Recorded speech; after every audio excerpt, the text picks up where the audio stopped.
So, Mr. Treasurer, I Yes, think this ma'am. is our critical mass. Okay, so you want me to keep minutes, or are we just gathering informally? I think it would operate as a subcommittee that doesn't vote on things. Our parliamentarian has spoken. And Okay, say things that sound like they could be correct. so this is I do think we 412. should, I think we should reflect that we met.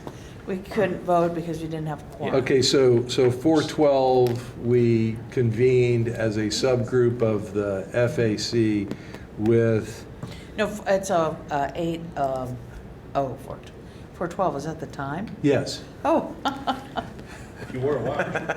like, no, it's almost Spoken Yeah, like a man, spoken like a man who's on the early part of a multi-year contract. You missed the earlier conversation, yeah. Treasurer. Welcome back. Oh, okay, fine. With Mary Jo and Reggie and Dominic present, 1, 2, 3. Yes. And ancillary other parties like the Three Stooges and Board Member Brown. Yes, yes. Okay, Fit me in any place. so what would you like to, we can't vote on the minutes, but No. we can go through the June financials fairly quickly, I believe. And I will do that if I do this correctly. This is the same PowerPoint that I'll do for the board at the next board meeting. This is a financial report for the last month of the fiscal year, June of 2016. In the aggregate, total revenues ended the year within 1.1% of our estimate at about 805 million. Our expenditures were under by about 3.2% at 812 million. And at this point, the important piece of information is the cash balance was about 35 million above what our estimate was. And I would point out that back in April, when I did a projection, I told you it'd be about 30 million above. So it was good that it was within reasonable closeness to that, because we took that data and factored it into what we did with the levy millage committee. And so it was important that $30 million rolled in to that calculation, just because that overall wouldn't have moved the needle a lot, but it's better to go back and know now that we don't have a surprise to say, hey, instead of ending the year with 30 million, we ended the year with 80, or we ended up with 1. That would have been kind of a surprise. So it was good that I'll take the 35 versus the 30 any day. On operating revenues, these are the variances in our line item categories. And I'll just tell you that the first 2 lines, general, property tax, and tangible, those variances there's no change from the last couple of months because there's been no activity there. The state revenue, this at the end of the year came in at plus 8.1 million. That's down from the variance in May of, I think it was 8.5 million. So there's it's pretty much the same as May. Property tax allocation, again, no difference from the May numbers. And the all other revenues are actually up to 10.2 over plan versus May at about 6.8 over. So overall for operating revenue, we're within 2.1%. What is the all other revenues? That's where we're at. Very good, thank you. The next slide is all other revenue. Very perceptive. And Board member? this all other revenue of about 27.8 million represents 3.5% of all of our revenue. But I looked at explaining, what were the large ticket items that would explain, in this case, about 97% of the total variance in this line. Tuition related, there are several tuition lines in there. And I will say that on other revenue, typically we don't have good predictive metrics here. It's hard to determine, how many tuition kids come and go in a given year. So we use, in all of these categories, pretty much last year to predict what this year is, and adjust accordingly. In this So particular, these are students that come into the district? Yes. And then? yes. Yeah. Likewise, on the expense side, we have kids who go out that we're charged tuition for, and that again, we don't have a good predictor of that. It's like when people ask me, well, how many kids are going to leave and go to charter schools and why? I can't answer that question. So we use, we went back 10 years and did a trending on that and assumed that that's going to continue. And so the students that come in, we have to take them. Do we have to take them? It's open enrollment. Yeah, generally speaking, yes. I don't know of those that we can turn away. Now, it would depend if they wanted to go to one of the lottery schools, they would have to go through that process. Mm-hmm. And I think there would be a process where they would be offered non-lottery school, well, actually all schools are lottery, but they would be offered a list of schools that have slots. And it may not be, Eastmore Cause, but it could be many other schools or something like that. That's just, And from just see the lot. I just hadn't stuck out to me like that before, so. And there's, there's special ed categories in here as well. Yeah. The kids come to us for special ed reasons. One of the schools that jumps to mind is A.G. Bell for hearing impaired. I think that may be the only program around relative to that, other than the Ohio School for the Deaf. But that's a draw, if you will. And again, like I said, history typically is what we use. Oh, good. Right. Yay. No problem. Let's make a quorum. We're glad yes, you are the quorum. Well, that's good. Well, we can just keep We keep proceeding. going. and- What I wanted to say, in the categories where I don't have a real good predictive metric to use, it's often better to be conservative in these estimates than overly optimistic. So you see many of them come in over the estimate rather than under. And again, in all of this represents just 3.5% of our revenue. So we try and get as close as we can. So that's tuition. Interest on investments driven by cash balances and market rates of return. We estimate just under $1 million. We got 2.67 million. That revenue estimate has been pretty steady over the years. We haven't really modified that based upon actual results. We actually, in about 14, the calendar year 14, put more in the core portfolio to be invested than had been before, so that jumped up the investment income, and we've been able to leave that core portfolio alone for some time. November will be a telling tale, so as we work with our advisors on that, I put them on notice that we in fact have been telling them, rather than run a 2 to 2.5 year weighted portfolio to begin as maturities occur, back that down a bit, just in the event that we need it for cash flow. In November, so we would have been able to turn things around a little bit faster should unfavorable results occur in November. Once we get past November again, then we'll look at it and probably go ahead and lengthen that portfolio on average again. So, and good, we're really at a quorum now. All right. Hey, Jeff. He was all by himself over there. I was all alone, so I found Oh, company. no, that's good. Thank you. I sent Stan an email kind of late. Again, rentals, we based that on prior year's experience, from our facility rentals. Property tax settlements is what we were talking about before the meeting. That's what the board, sometimes there are ones large enough that the board approves, but these are the Board of Revision and Board of Tax Appeal cases that sometimes, rather than go to court, we reach an agreement on values and receive payments in lieu of taxes, and that's where that goes. Again, difficult to predict. We use history. This year was a banner year, if you will. I can't really predict what next year will be, but we typically just use last year's numbers as an indicator for this coming year. Miscellaneous receipts has quite an array of items in it.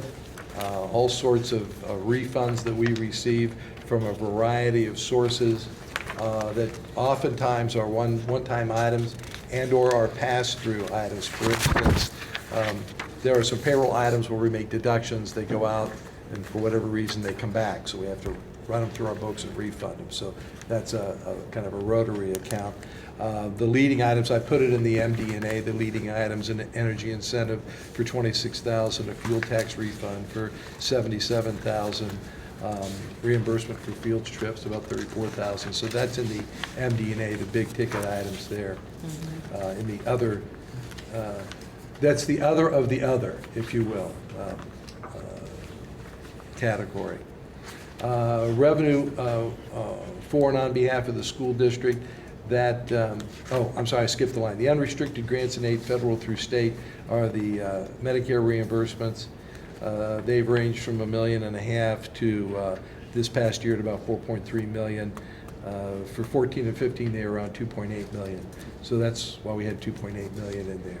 And those, number one, they take a while to come through. The final settlement can take several years to come through. But again, we used last year as a predictor for the next year. Other financing sources, that's the federal subsidy for the what we call QSCUBI bonds, qualified school construction bonds. That typically had been shown in the forecast in a different line. We recorded here. In the forecast, I'm just going to get those aligned. Either we're going to change how we account for it, put it in a different line, or we're going to change the forecast and put it in a different line. But it's just $500,000. So that's the other operating revenue items. When we get to non-operating, these are the items that I've told you that in large part are dependent upon the cash flow needs of other funds, operating transfers, and advances. Again, we use history. I can tell you on the advance line, when I got here, it was estimated at 30 million, and I saw that it had been running under 30 million for quite some time. So I cut it to 20 million. But I do the like item in the expenditure side. It was the advances out were 30 million, and I cut it to 20 million. So we were cash balance neutral. I'm thinking about, I put in the notes, thinking about cutting it back to 19 million. I think that's a typo. I think I meant 15 million, so that if I reduce this to 15 million, I'd also reduce the expenditure line, the advance outline, to 15 million. Again, cash balance neutral, but it would take this, potentially take this variance out of play. So what are the sources? Where are the advances coming from? The advances are related to the cash flow needs of other funds. For instance, like at the end of the year or during the year, federal programs where you're just being reimbursed after the expenditures are made, and there's a delay in that time, we need to make the funds whole on a cash basis. So typically they'll go, out during the year and then come back in sometime following, and it'll often cross fiscal years for that purpose.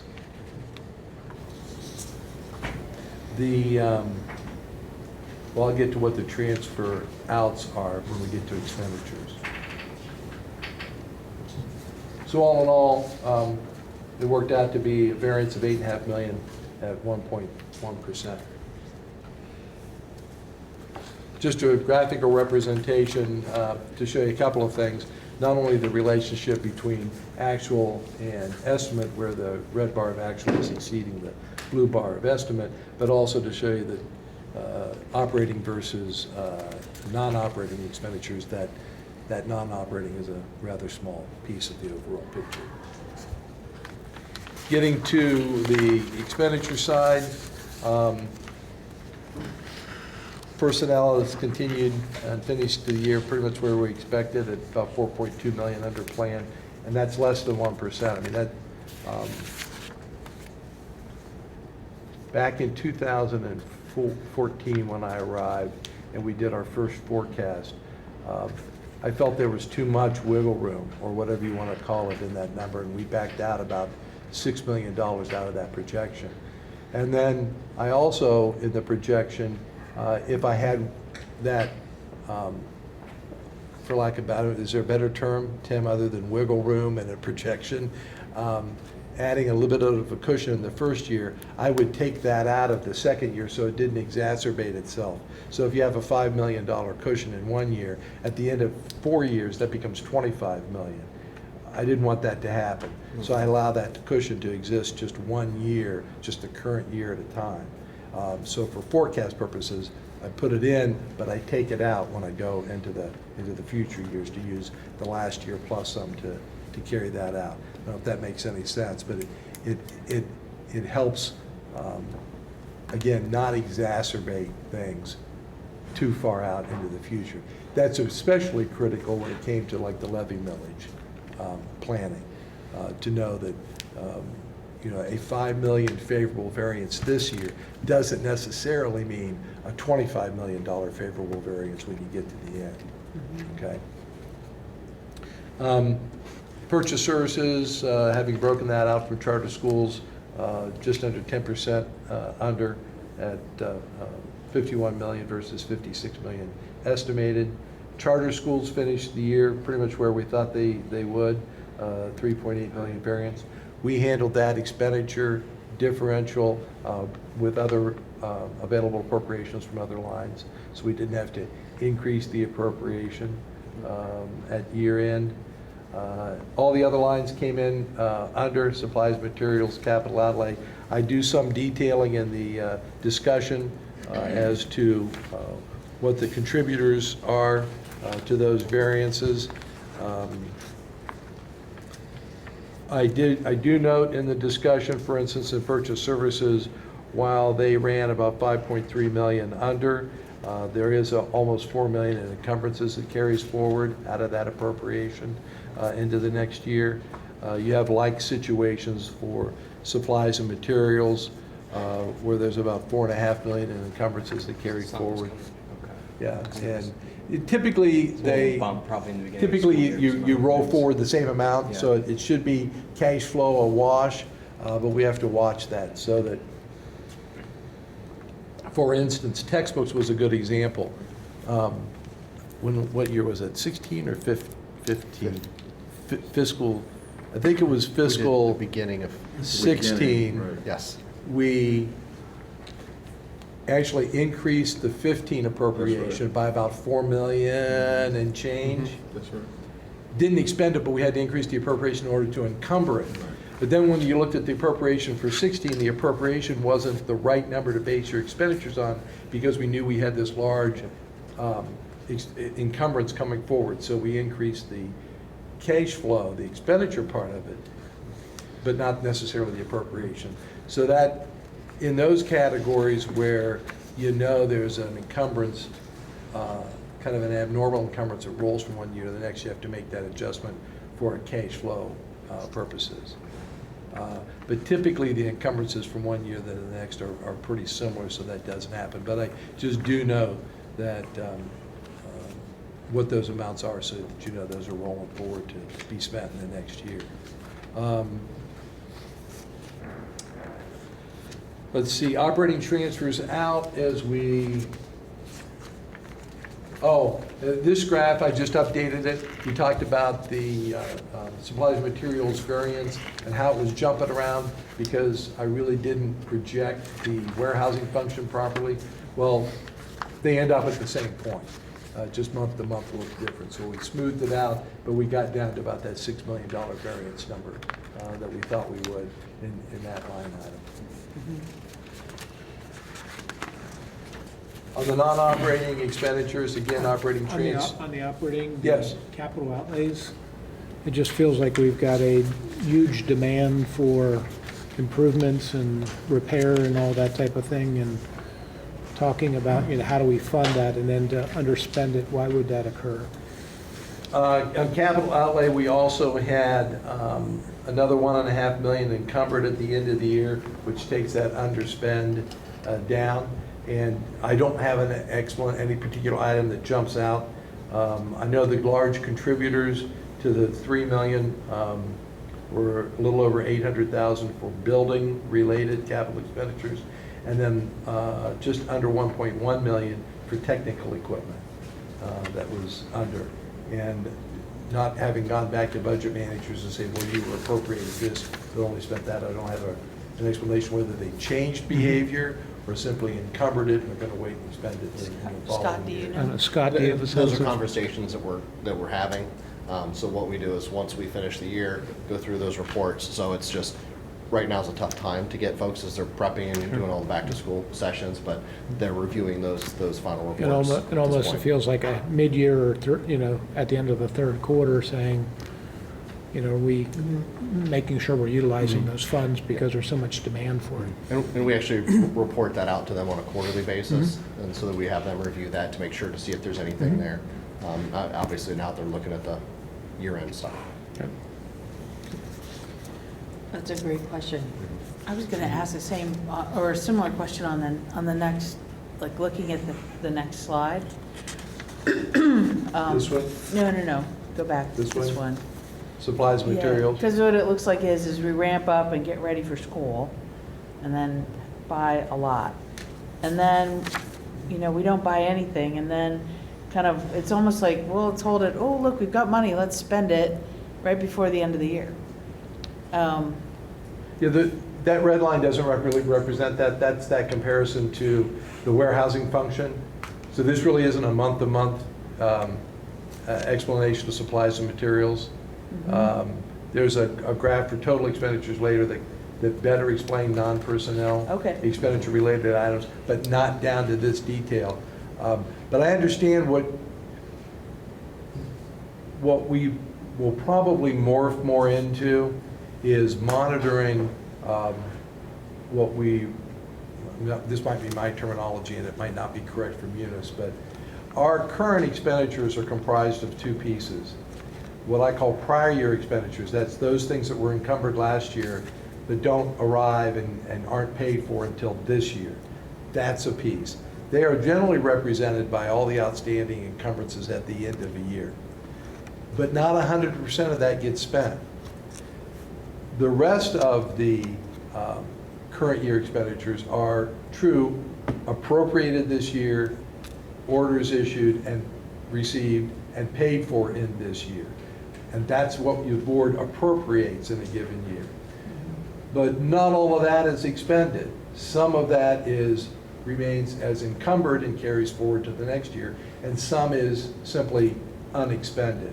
And so I think what we're going to end up doing is morphing into looking at those pieces and trying to discern behaviorally the answer to 2 or 3 questions, and that is, if you appropriated X, why did you spend something less than X?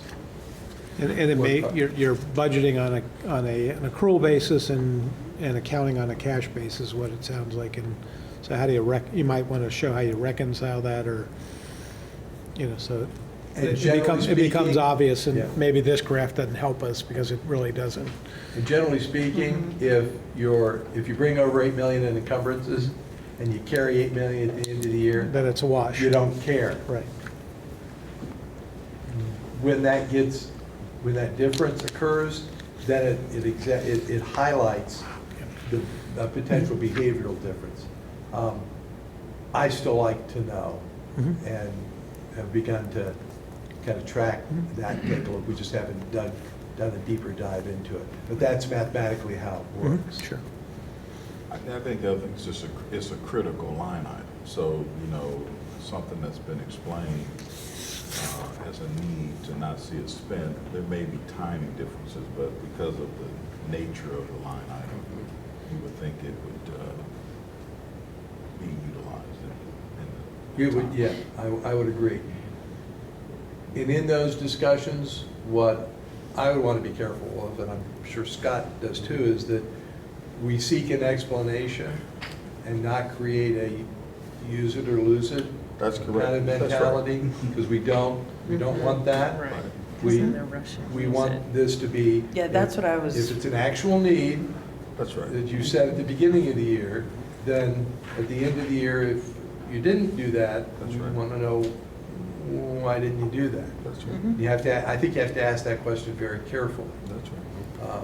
so that folks don't go, well, fine, I can fix that.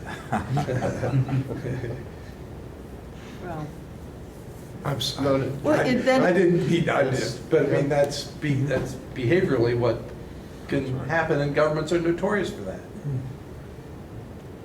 Right. We'll do more digging. And I've thought about, it depends on how detailed we want to get in terms of explaining the expenditures relative to carryovers versus expenditures relative to current appropriation. We should be able to have that data. So, Tim, back to your question, which is a good one. Maurice Oldham is not here, he's on vacation this week. And I'd ask if he could come talk about the replacement cycle process and right, everything. So he's going to be at our meeting next month. Great. To do that. So I think that should be a natural additional question Right, to and respond even to. if we're not going to spend it here, then, we've got these other demands that we're, Yeah. Right, right. Yeah, at the end of the day, like, are we some type of an executive thought. Yeah, yeah. Well, we went through all the budget hearings and, I mean, we had this aspirational budget that was here, ratcheting it down to here, and then if you spend here, it's like, well, That's right. talk to me. Just explain behavior to me, please. Yeah. Because you don't let us sit here at Yeah, this and meeting. it could be that this and draw a software conclusion. wasn't ready to be implemented, or Yes. some That's right, capacity right. issues, and then can you move it to facilities? Start or- being paid next Yes. month. Right. That's that. Okay? Right, yeah, thank you. Certainly. On the non-operating side, this is what I was going to explain on the transfer outs. This 3.2 million is comprised of about 2.6 million of debt related to bus purchases that has to come out of the general fund to go to the debt service to pay that debt.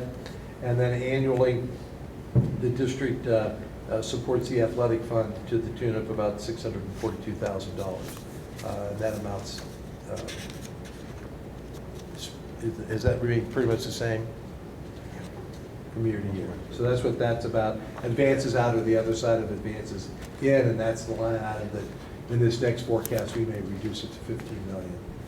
Of course, with my luck, we'll reduce it to 15 million, and it'll go to 20. And we don't appropriate for advances, so it's just it's a balance sheet activity that goes on, so that typically goes out and comes right back, but we don't appropriate advances, so it won't affect that. As long as it goes out and comes in at the same amount, typically, again, we're cash balance neutral.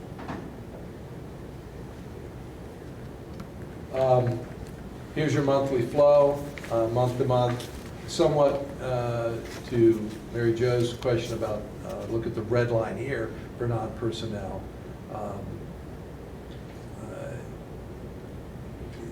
But it's probably your issue with, do you ramp up at the end of the year for the next So school year? This one, the actual line, yeah, that It looks a little relatively bit flat. and watching encumbrances grow towards the end of the year is also a pretty good picture of ramping up. So, again, maybe we'll watch that over, have another mechanism of I watching that. think we should reporting probably, that up. in the end of the second quarter, evaluate, are we on target to do this? I mean, it should be part of the forecast. When we do the forecast, then maybe right after that or something, but, and that's probably more Scott in your shop, but that, just everybody evaluate, are we on track? Yeah. Are we on track? Is timing gonna be different? And the- Because it could be, it could be, we thought we would be at this time, we're not. And the blue line there, it jumps in May and June because of the anomaly and the charter school deduction that occurred in fiscal year 15 that didn't occur in fiscal year 16. So, and we'll smooth that out this year for our next month-to-month projections, so that variance is not our behavior, it was the behavior of ODE in that regard. Year-to-date, kind of boring, but it shows them coming in under. That's a good point. That's a good boring. Yeah. And a similar bar chart as to the revenues, again, showing the expenditure, operating versus non-operating expenditure relationship, and its percentage to total expenditures, and again, coming in under. For me, the critical thing was hitting that cash balance number, because that's what rolls forward. From here, we just had a conversation this morning, and I believe I did receive this afternoon the first run at the forecast. So roll years back, clean them up, do some other things, start to evaluate, what do we want to put in for these different categories. And in September, you'll see the first draft of the next 5-year forecast. We'll put together the month-to-month spending plan, hopefully remembering the sins of the past and things that I missed, and smooth that out a little bit better. And then we'll have your first report at the September meeting for the months of July and August to catch up. And we'll be back with this happy cycle again. But all in all, I'm pretty pleased with where it turned out. I realize the dollar amounts, when you speak about millions, it might seem like large dollar amounts. But to be, especially in the area of personnel, since it's 70% of our budget, to be at 8%, it's pretty tight. So it's watching your FTEs, it's watching a lot of, and Scott's beginning to, allocate or make people more aware of, which is leading to the word responsible for. So we're going to build some awareness about more line items like supplementals and overtime and extra duty, and actually look at dollar targets. And this is a gradual process of awareness leading to responsibility. You can't do it all at once if it's never been done before. So I'm damn the lawsuits full speed ahead. It's good, but it will be an eye opener for lots, and that's good. It's a really good budgeting process. So that's it for June. So Okay. just as you look at the year-to-date, this is the end of the year, right? Uh-huh. And the fact that, very positively ended with $35 million more in cash, both good on the revenue side, good on the expense side. That seems like a pretty big headline, not in the figurative sense, but, of something positive. Is that real, and is that something we should feel really good about? It is real. So there's not, big encumbrances or timing or whatever. Not any We literally encumbrances. outperformed the budget dramatically, and Yeah. And when you break it down, you've asked the correct questions of why. Were there behavioral differences? And I think there's a difference in coming under budget between, take personnel for instance. Had I left in that buffer. contingency. Contingency. If I'd left in the $15 million contingency and then to come in $15 million under budget is not, I don't know if you get much credit for that. Right now, I feel mostly that our ability to forecast that number gets the credit for coming within 0.8%. The next step in that... Living to your budget, I mean. Yeah, the next step to that is making sure that you have this FTE budget and that you live to it, which makes the result. So that then you translate that to like the supplies and materials or the capital outlay line. You said you wanted to do these projects. Did you do them or did you not? Which is the beauty now of what we have in the forecast and budget going forward, because 16 wasn't necessarily totally driven that way. But going forward, we've got all these budget documents that tell us exactly what they said they were going to do. And we can go back to them now and say, well, we've got the behavioral evidence rather than me doing a last year plus some. Right. So I think the explanations will become more fulsome, and the explanations will, while I can present them or Scott that can present them, the real explanation is going to come from the budget managers and explaining their behavior to all the pieces that add up to what we see in the aggregate. And it shouldn't be a shock. This ending balance shouldn't be a shock because I mentioned it back in Yeah, April. it just, as you see it culminate in, through the course of the year, and no surprises at the end. which is always good. Mhm. So Stan, next steps, you will have the draft, so our next meeting, we'll have the draft forecast then? Mhm. Okay. First meeting in September, then we have a second meeting scheduled in September for the follow-up. After you folks see the forecast, make any adjustments, respond to anything. We have a second meeting, and then the board will see it for the first time at the first board meeting in May, and adopt it, or October. How much different do you think? What's the second, where do we have the second meeting scheduled? The second meeting is scheduled for the last Tuesday of the month, I believe. The 30th? No? What month are we talking about? Ah, September, no. Do we expect any big changes the from 27th at 4 the May p.m. forecast to the October forecast Oh, on trajectory? there it is. September? Um,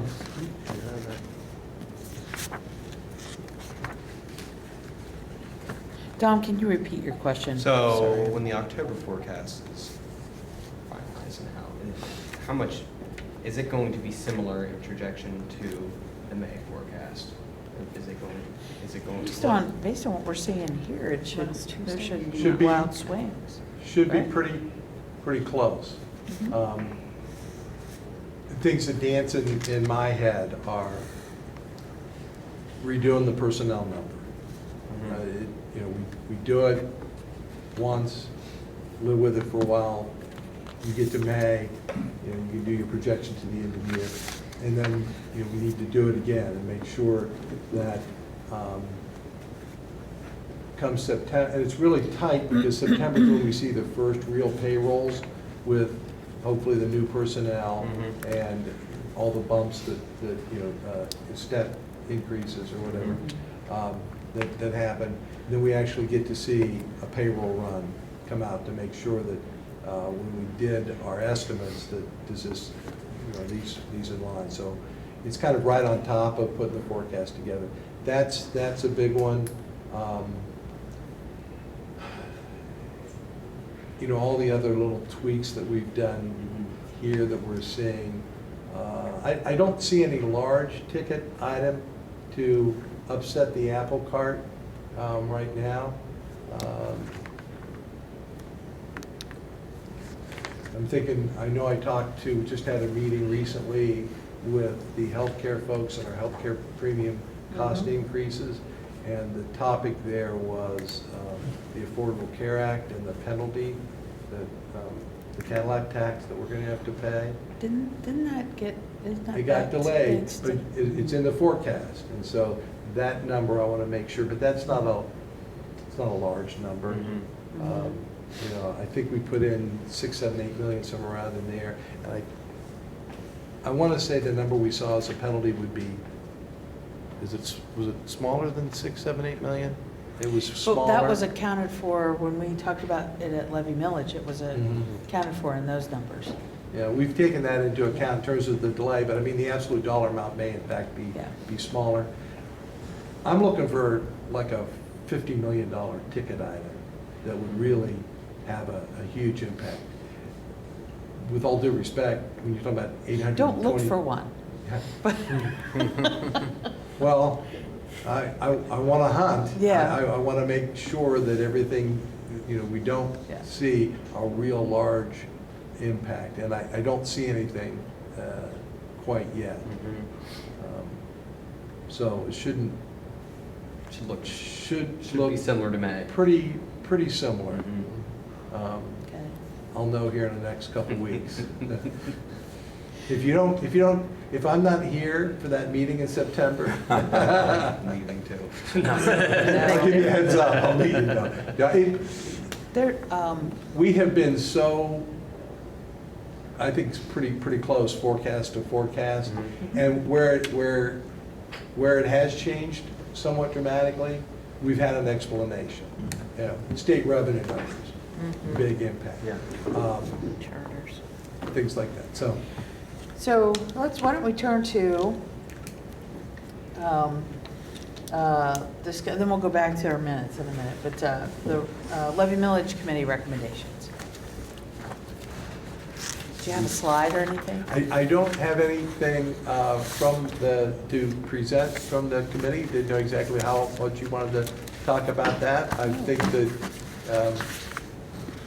some folks here are very aware of the levy millage committee that was convened by the board to review finances, review, as equally important, the programmatic successes and achievements of the district, and as well as plans for the future as outlined by the superintendent to meet the social and emotional needs of the student population. We talked about the aspirational budget, how that was modified several times. We talked a lot about personnel-related items and additions, and I forget what the number was we started with, but that was pared back. And most importantly, there is a 5-year plan for expenditures, and that includes a 5-year plan for staffing that was laid out. And all of that factored into our model for determining what millage we needed to have on the ballot in order to stay solvent out through 2021. We talked about the definition of solvent, the 30-day balance target. It was agreed that that would not be the basis for 2021. We looked to put that in, and it just bumped it up way too high, so we didn't put that in. So I think that'll have to be, there'll have to be more planning and,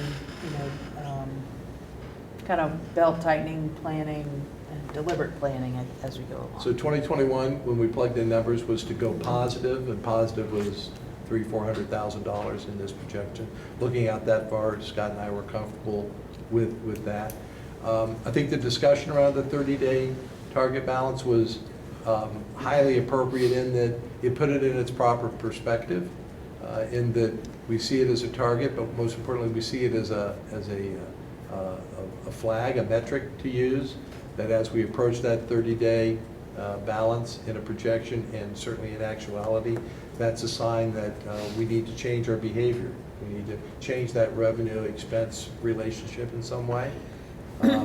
So the fact that that occurs out 3 to 4 years from now, that's in the plan. It's, and I think for the 30-day cash, because as we started to do it and then Stan put it up there and projected it, it was almost like it would raise all this cash all at one time and then it would sit there, which that doesn't seem, I just think we need to think about in the future, how do we budget so that we begin to develop that kitty, and develop that so that it grows, but then we have that 30 days cash. So we, kind of develop it over time. Like a rainy Because if we raise it and then it just comes in, 5 years worth of cash, one fell swoop. Maybe I was misunderstanding that, but it was. Well, It was not. It seemed awkward. Sort of Part- unnecessary word. I know. So from my experience with the city, in each budget, and I think the state does this too. In each budget, there's a certain amount of money that at the city, Auditor Dorian says we got to set this aside, and then you can then do what you need to do with this group. So it's just like having a percentage where A rainy day fund. Yeah, we start that. That's what 30 days cash is. The biggest difference between Just the time, this- the way your cash flows work. Yeah, the biggest difference between the state and cities and counties as a group and school districts is what your revenue line looks like. And in the school district, the revenue line is a stair step.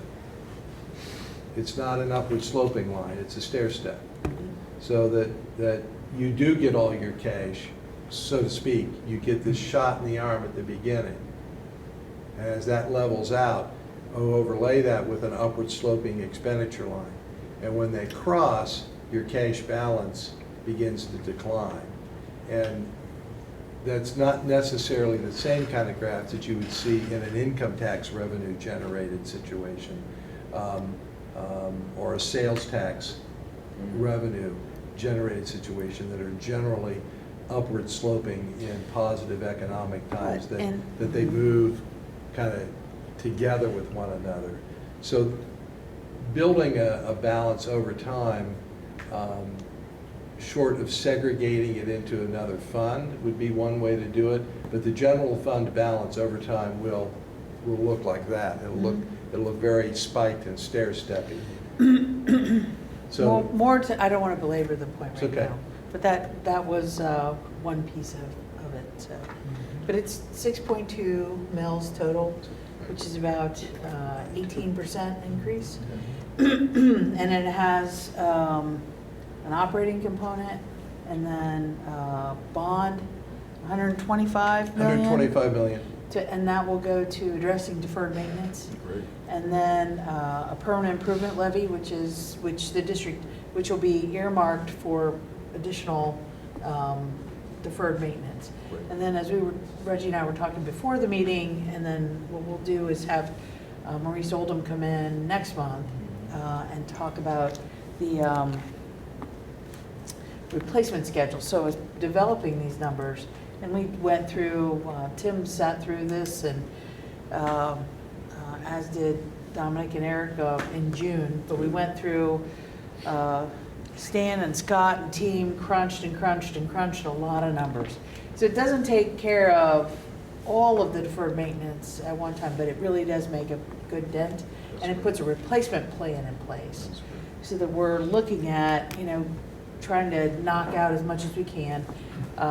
Looking at also address to some other revenues we could use to address this, but to knock out the deferred portion, and then have a replacement schedule going forward. So we're not, doing this kind of, well, it looks like we might need some roofs in the next 5 years, or buses, and so we're much more deliberate about it. That's great. Yes, and that is, I attribute that 100% to the influence of this committee and your advice and guidance through the process. And it is a big portion of the story that we're telling with this levy effort. So, thank you. And the operating portion is primarily all classroom support. There's some for the maintenance, et cetera. There's some maintenance and security, safety and security, but it's otherwise social workers, SROs. school nurses, teachers' aides, classroom Pre-K. support. So- Pre-K Mhm. is another Pre-K and focus. career ed. Has the board voted on that, or where The are board we at in voted the on it, process? yes. So Okay. we went through a very detailed June of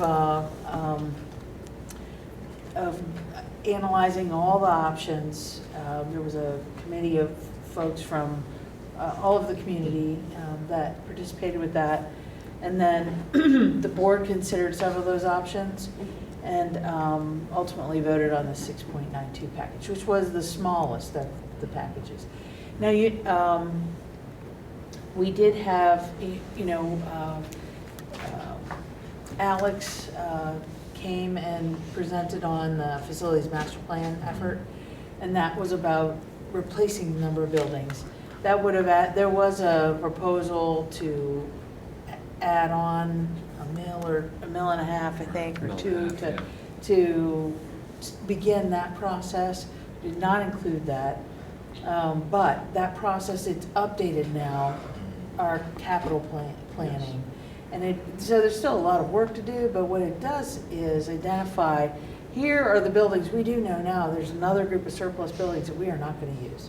And so there are some other board committees that are beginning to look at that, and one of the good things is there's about $30 million of buildings that we can sell, and then that money can go to retiring a little bit more of that deferred maintenance. So, Dominic, well, that is, that's like, through, we should So- probably have board, that should so come to the board NSD again in what? Yes. In September, end of September? Second week in September, we'll be voting on the recommendations from NSDP, and that is, the NSDP is the committee that's charged with spending the bond dollars. It's pretty much all it's there for. It needs to be updated to reflect what we probably need the committee to do, but what it is, it's taking the recommendations from the superintendent, and then NSDP, and build up a architects and folks like that are part of this committee. They looked at it, they agreed with the recommendations. We were going to give it a public forum that'll happen on the 8th of September. September 8th. And then after that, we'll get input, probably, discuss it amongst ourselves a little bit more. And then on the 16th, you'll see us move with those recommendations to begin the process. Now, when it comes to buildings, obviously you give charters by law the first bite. But a lot of these buildings, especially the high ticket, they're not going to be buying. Like the old Mohawk building, Afrocentric, no one's going to be able to buy that. So it'll go through a process, but we'll know what we'll get out of something like that. Mhm. Yeah, there's appraisal, et cetera. But we really do now have, I think, a much better foundation to do that future capital planning and. And we're reappraising a lot more buildings too. That's great. Yeah. So again, but the influence of this committee on saying we got to get our act together there, I think, to really, really helpful. Oh, wonderful. Yeah. So I know that's a very short synopsis, but if you have any questions. No, it just sounds like a strategy. Yeah. You got to, you have a strategy for your largest asset. Right. And, that's just wonderful. It really is wonderful. Well, I'll look for, we'll spend, and maybe what I'll do is say, in September, for the September meeting, do a quick, was gonna say you like, can maybe take everybody 10 reads slides stuff. and Yeah. Yep. update We'll that for- look at forecast, but focus on that replacement schedule and presentation. And I think, that will be something then, I think we should probably think, how do we incorporate that, touching base on that once a year or so, Yep. going forward then. But it'll be an item then we can look at as budget, as we do the budget process.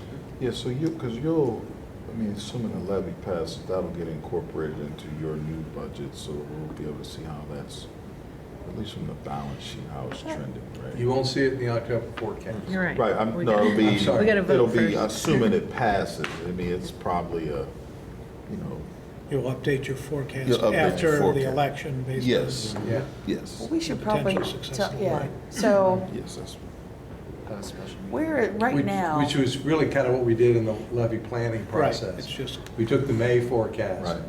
Made an adjustment for. you've got an interim forecast because you can't count the levy until it's approved. that's correct, And then you'll probably go back to what you had been presenting. yes.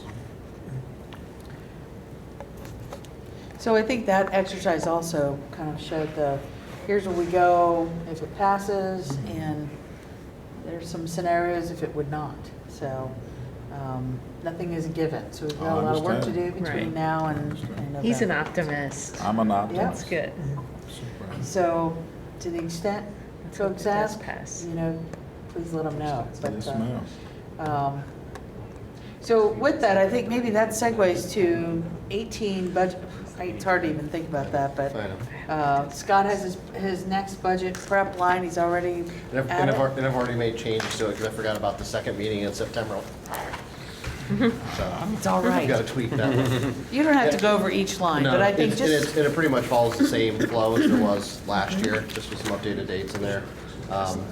One thing, not that the committee will see, but I think with us moving to a 5-year budget process this last go-around, I've challenged our